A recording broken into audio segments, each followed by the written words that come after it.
सब लोग दानिश का मजाक उड़ाते हैं और कहते हैं कि उसकी बीवी जीनिया से छोड़कर अपने पहले शौहर शहराम के पास चली गई, लेकिन दानिश बिल्कुल खामोश रहता है। दानिश के दोस्त उसे दोबारा शादी करने का मशवरा देते हैं, लेकिन दानिश के दिल में कुछ और ही चल रहा होता है। वो फैसला कर लेता है कि जीनिया और शहराम को उनके किए की सजा जरूर मिले। दानिश पुरानी बातें याद करता है और महसूस करता है कि जीनिया ने उसे सिर्फ शहराम को हासिल करने के लिए शादी की थी। इसी वजह से वो शहराम के बिजनेस को नुकसान पहुँचाने का प्लान बनाता है। वो इसरार को कॉन्ट्रैक्ट कैंसिल करने और लीगल नोटिस भेजने का मशवरा देता है ताकि शहराम को फाइनेंशियल लॉस हो।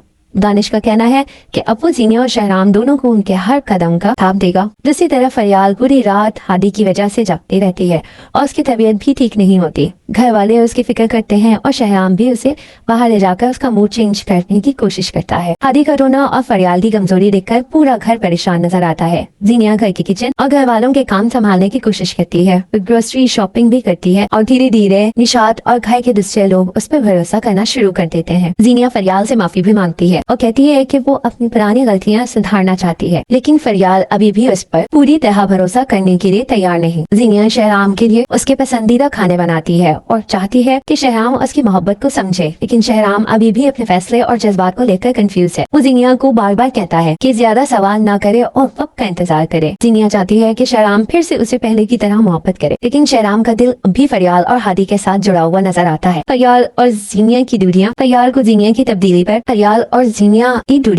को जीनिया की तब्दीली पर यकीन नहीं आता। उसके दिल में अब भी पुरानी तकलीफें और धोखा मौजूद है। जीनिया चाहती है कि फरियाल उसे माफ कर दे, लेकिन फरियाल का कहना है कि दिनों की दूरियां कभी कुछ लम्हों में खत्म होती हैं और कभी सदियों में। एपिसोड के एंड में दानिश के दोस्त उसके मजाक उड़ाते हैं और जीनिया को बेवफा कहते हैं, लेकिन दानिश सिर्फ इतना कहता है इंतजार करो। उसका कहना होता है कि बहुत जल्द जीनिया और शहराम दोनों को तलाक का दाव हकीकत में देखना पड़ेगा। यही से लगता है कि अगले एपिसोड्स में दानिश का रिवेंज प्लान शुरू होने वाला है।